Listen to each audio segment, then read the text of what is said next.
Господи, Исусе Христе, Сине Божий, помилуй меня грешного. Сина и Светиот Дух. Амин. Возлюбени во Христа Бога, браќа и сестри. Еве, денеска ја празнуваме третата подготвителна недела за великите пасхални пости. Да се подсетиме, првата недела беше посветена на Митарот и Фарисеот, втората на Будниоци, а оваа третава носи името недела на страшниот суд.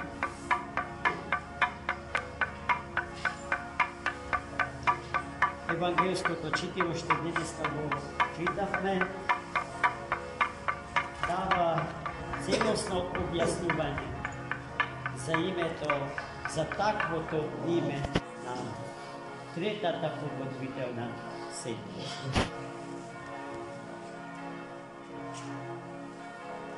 Секаде централна тема во сите три седмици, централна тема за која што Христос им зборува на апостолите, а преку нив на сите е темата на покаяние.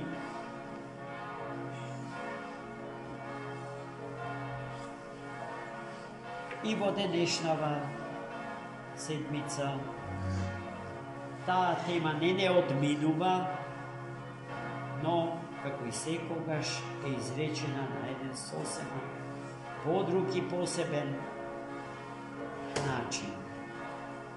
Оној кој што сака да живее во покаяние, тој мора да свати едно за секогаш дека треба да живее одговорно пред Бога, пред браќата и сестрите своји, пред Светата Црква Божја, пред целиот свет, одговорно. Затоа, како размислува со својот ум, како гледа со своите очи, како слуша со своите уши,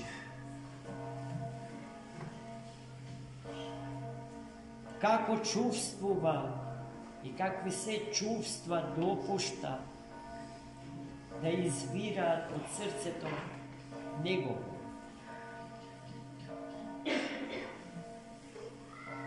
Да има контрола и да биде целосно одговорен за секој збор што устата негова ќе го каже. Каков е односот на човекот спрема Бога и каков треба да биде? Каков треба да биде односот на човекот спрема човека и каков треба да биде односот на човекот спрема светот во кој што живе. Се тоа теми на кои што денеска Христос не подсети, составен дел на нашиот секојдневен живот, а зашто треба здравоумно да размислуваме и одговорно. За да го за да го оправдаме името на денешнава седмица, ќе треба да се сетиме на содржината на денешното евангелско четење, напишано од раката на светиот апостол и евангелист Мати, кој што Бога го споредува со цар, кој што ги собира и ги приведува кон себе и околу себе сите народи. А потоа налик на овчарот ги дели народите, едни од својата десна страна, а други од својата лева страна. Онака како што овчарот ги дели овците и козите. Па овците ги става од својата десна страна, а козите od својата лева страна. Тој суд што Бог ќе го изрече над секој човек посебно и над секој народ посебно, зашто онака како што луѓето имаат своја посебност, своја ипостас, свој особености според кои што се разликуваат од сите други денес живеечки 8 милиарди луѓе. Јас сум од сите тие 8 милиарди луѓе подруг, посебен. И секој од вас посебно е тоа наспроти сите нас 8 милиарди. И секој со секого е бескрајно оригинален, неповторлив. Нема копии. Бог не создава копии. Бог не ги сака плагиатите, не ги сака копиите. Тој создава оригинали и за оригинал не создал сите нас. Исто така, браќи и сестри, и народите располагаат со еден вид колективна ипостас, со еден вид колективна или поточно соборна личност. И Бог и народите ќе ги третира личносно, персонално. И секој народ од сите други народи се одликува исто толку многу безможност за изедначување. Онака и онолку колку што луѓето како единки, рековме, едни од други се разликуваат со својата неповторливост и оригиналност. Ама и луѓето, секој посебно, и народите секој посебно, имаат одговорност пред Бога за тоа како постапуваат, како се користат со даровите од Бога примени на дар, пред се со дарот на живот. А потоа и со се без што животот не може да се одвива нормално и природно. Секоја противприродност, секоја ненормалност е достојна за осуда и според тоа Господ ќе ни суди нам како личности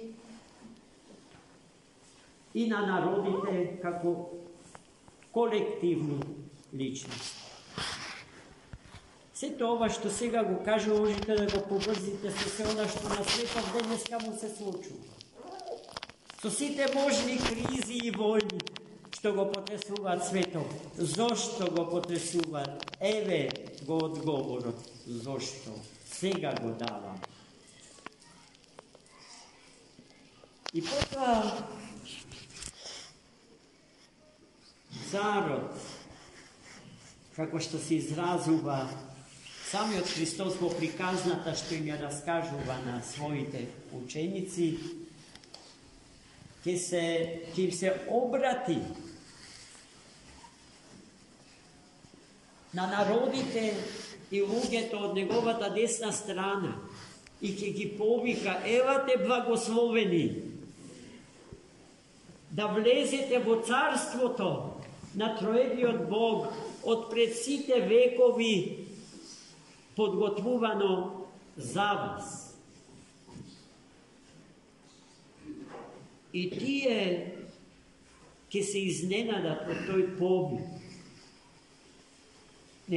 А потоа царот објаснува зошто им го упатува тој повик.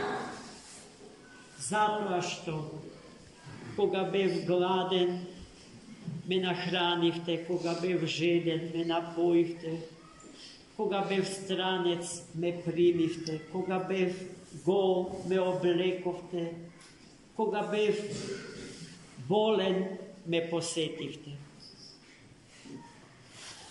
И тие од десната страна, кога ќе ги чујат овие кажувања на царот, ке му кажа, а кога беше гладен, жеден, гол, странец, болен, затворен, и покажавме љубов кон Тебе, Ти подадохме рака. Кога, Господ? Кога го направивме тоа? А тој ке им кажа, секогаш, кога сето тоа сте му го направиле на еден од најмалечките меѓу нас. Гледайте како Бог се идентификува со секој од нас посебно. Нашиот однос кон Бога зависи од нашиот однос кон луѓето околу нас. Зашто во секој од него, во секој посебно од тие браќи и сестри околу нас, тој нам ни се открива. И ние, кога им приоѓаме на другите, во нив него треба да го препознаме. Ова е голема тема за размисла, за разговор, за цели научни истражувања.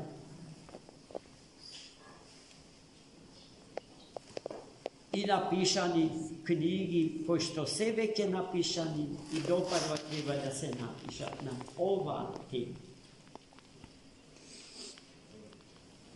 И потоа тој ќе се сврти кон народите од неговата лева страна и ќе ги истера од себе си, нарекувајќи ги проклети.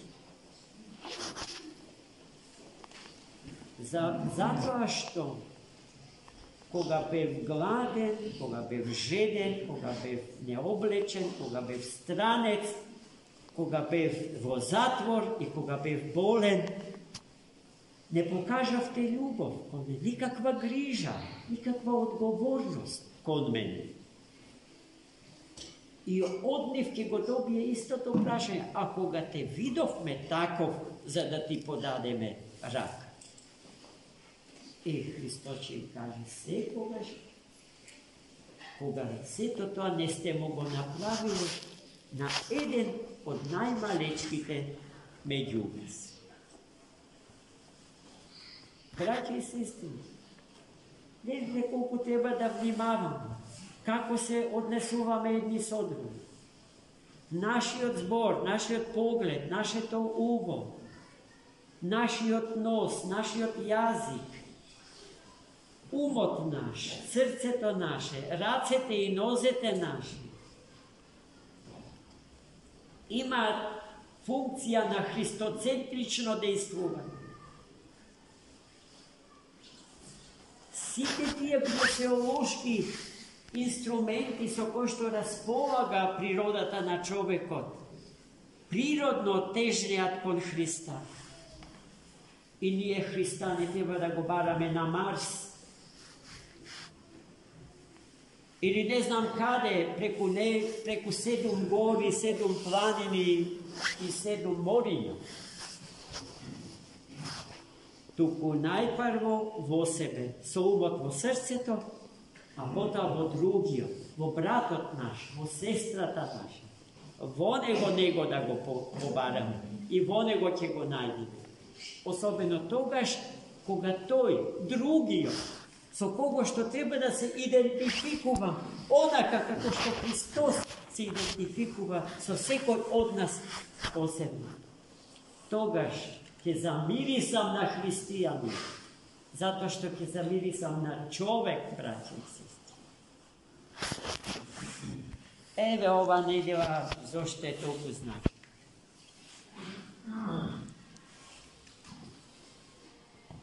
Ние во нашата литургиска заедница имаме една скромна касичка.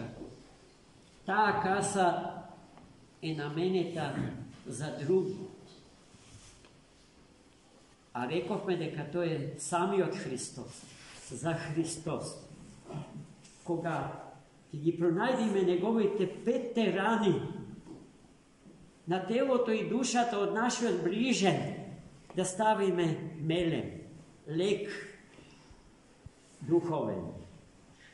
Лекот кој што лекува е љубовта и љубовната жртва, што секој од нас треба да ја принесе во името Христово, заради Христа Господа.